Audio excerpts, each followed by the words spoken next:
Prayer is often used ubiquitously in the West these days. People turning to New Age meditation apps, which, of course, have excellent production value. Many who are seeking to write self-affirmation statements, and many will call that prayer in today's Western culture. I'm sure that comes with a lot of support and strength for people who are struggling.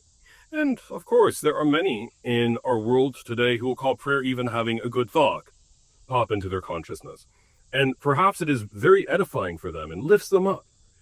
But, of course, none of this is what a Christian means by prayer. We believe that there is indeed a personal relationship which we are invited into, a relationship with a Creator God who loves us, knows us, has become one with us by becoming a human being.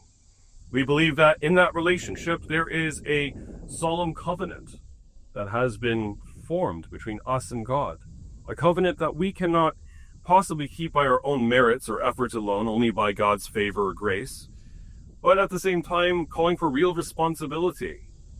A responsibility that means, in some sense, seeking to conform our lives to His, knowing that we can only do so with His divine help. And certainly we recognize that because we are wounded, all of humanity is from our fall, in light of our first parent Adam, there is an inevitable temptation to move away from the perfect divine will of our Creator, Jesus Christ, and instead to turn to our own will, our own devices, and our own way. A my will be done perspective rather than a thy will be done perspective.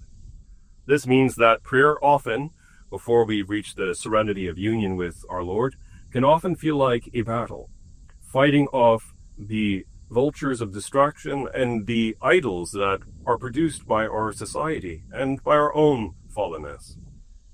It means that prayer is, in all senses, personal. We cannot come to God as a cosmic slot machine saying, I want this or I want that, as we might have done to Santa Claus as a child. Although I can assure you, perhaps that sowed an inkling for the mystical when we were little. Instead, we must realize that as we come to a loving God who wants the best for us, the very best for us, our God sees yesterday, today, and forever as all right now, He who is outside of time. He who molds time, shapes time, and is writing the cosmic story with us, through us. And so it is, His ways will always be better than our own. And when we come to God and come with our genuine requests to one who can aid us and will aid us in time, according to His will and way, it is according to His will and His way, and not our own.